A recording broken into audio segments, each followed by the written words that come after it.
বাংলাদেশের বাণিজ্যিক রাজধানী বলা হয় চট্টগ্রামকে। আর চট্টগ্রাম বিভাগের গুরুত্বপূর্ণ তিনটি জেলা হচ্ছে খাগড়াছড়ি, বান্দরবান, রাঙামাটি। এই তিন জেলাকে ঘিরে ষড়যন্ত্রকারীরা তাদের ষড়যন্ত্র এবং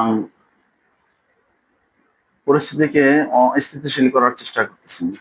আমরা দেখতেছি পাহাড়ের ভাই ও বোনেরা বলতেছে আমরা আদিবাসী, পাহাড় আমাদের, আমাদের পাহাড় লাগবে। পাহাড় কিভাবে আপনাদের হয়? কিভাবে পাহাড়ি জনগোষ্ঠী বলে পাহাড় আমাদের, চট্টগ্রাম আমাদের, রাঙামাটি আমাদের, খাগড়াছড়ি আমাদের, বান্দরবান আমাদের? এটা কি করে হয়? পাহাড়ি জনগোষ্ঠী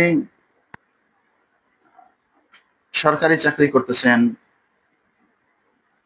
প্রশাসনে তারা চাকরি করতেছেন, সিভিল প্রশাসনে চাকরি করতেছেন, বিডিআর এর চাকরি করতেছেন, পুলিশের চাকরি করতেছেন, র্যাবে চাকরি করতেছেন, বিজিবিতে চাকরি করতেছেন। তারা এরকম সমস্ত গুরুত্বপূর্ণ সেক্টর গুলো নিয়ে তারা চাকরি করার পরেও এই দেশেরটা খেয়ে, এই দেশেরটা পরে, এই দেশের মধ্যে আলাদাভাবে দাবি করতেছে পাহাড় আমাদের। এটা কি করে সম্ভব হয়? যদি পাহাড়িরা বাংলাদেশের সমস্ত অঞ্চল ঘুরতে পারে, সমস্ত অঞ্চলে তারা চাকরি করতে পারে, সমস্ত অঞ্চলে তারা বসবাস করতে পারে, তাহলে সমতলের ভাই বোনেরা কেন পাহাড়ে তারা ঘুরতে পারবে না নিরাপত্তাহীন ভাবে? কেন তারা পাহাড়ে ঘুরতে পারবে না নিরাপত্তা বলয় ব্যতীত? সেনাবাহিনীর পাহারা, পুলিশের পাহারা ব্যতীত কেন তারা ঘুরতে পারবে না? আমরা ভুলে যাইনি গত বছর হৃদয়কে হত্যা করে তার গোশত এবং চামড়াকে তারা খেয়েছে। তারই বন্ধুরা যারা পাহাড়ে বসবাস করে, পাহাড়িরা। পাহাড়ে গেলে বাঙালি মুসলমানদেরকে, সমতলী মানুষদেরকে সেখানে হত্যা করা হয়, তাদেরকে গুম করা হয়, খুন করা হয়। এটা কি করে সম্ভব?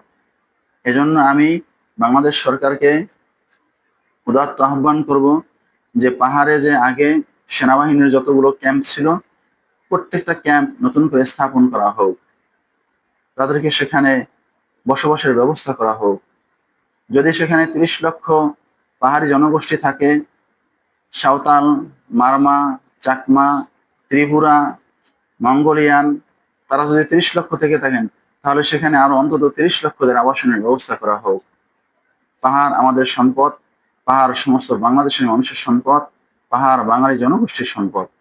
প্রত্যেক মানুষের পাহাড়ে অধিকার আছে, প্রত্যেক মানুষ পাহাড়ে বসবাস করার অধিকার আছে, প্রত্যেক মানুষ পাহাড়কে দেখার অধিকার আছে। পাহাড় বাংলাদেশের সম্পদ, পাহাড় বাংলাদেশের প্রত্যেক মানুষের সম্পদ, বাঙালি জনগোষ্ঠীর সম্পদ।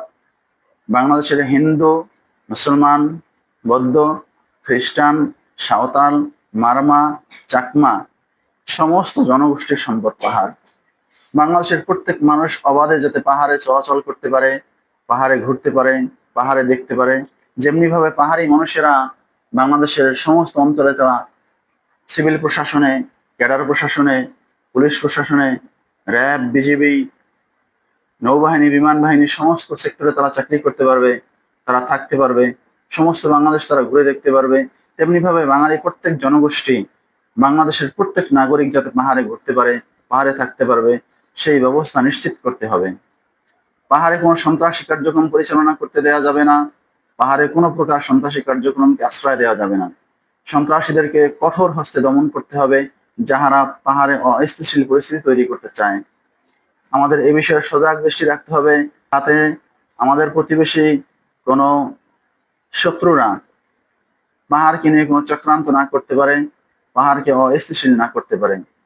এজন্য আমরা আশা করব যে পাহাড়কে স্থিতিশীল করার জন্য পাহাড়ে যে পরিমাণ সেনা ক্যাম্প পূর্বে ছিল, সেই পরিমাণ সেনা ক্যাম্প আবার করা হোক, এবং যে পরিমাণ পাহাড়ি জনগোষ্ঠী সেখানে বসবাস করে তার চেয়ে অধিক পরিমাণে সমতলীদেরকে সেখানে আবাসনের ব্যবস্থা করা হোক। এজন্য আমাদের কাজ করতে হবে, সজাগ দৃষ্টি থাকতে হবে, এবং প্রত্যেক বাঙালিকে পাহাড়ের বিষয়ে ঐক্যবদ্ধ হতে হবে। যদি কেউ ঐক্যবদ্ধ না হয়, পাহাড়কে নিয়ে কথা বলে, তাহলে ভাবতে হবে এরা বাংলাদেশের শত্রু। আমরা কিছুদিন ধরে লক্ষ্য করছি বাংলাদেশের কিছু গণমাধ্যম পাহাড়ি জনগোষ্ঠীদেরকে আদিবাসী বলে ট্রিট করতেছেন, তাদেরকে আদিবাসী বলে ইনফ্লুয়েন্স করতেছেন। এই জন্য এসব গণমাধ্যমের বিরুদ্ধে ব্যবস্থা নেওয়া হোক। সরকার যাতে সজাগ দৃষ্টি রাখে যে এসব গণমাধ্যম যাতে পাহাড়ি জনগোষ্ঠীকে আদিবাসী বলে কোনো নিউজ না ছাপে।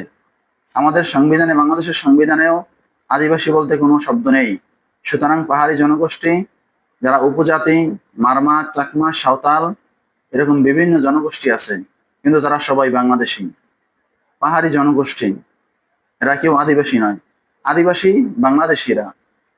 পাহাড়ি জনগোষ্ঠী 200, 250 বছর, 300 বছর ধরে পাহাড়ে বসবাস করে, আর বাঙালিরা হাজার বছর ধরে এই জমিনে বসবাস করে। সুতরাং যদি কেউ প্রকৃত অর্থে আদিবাসী হয়, তাহলে সেটা সমতলী বাঙালি জনগোষ্ঠী।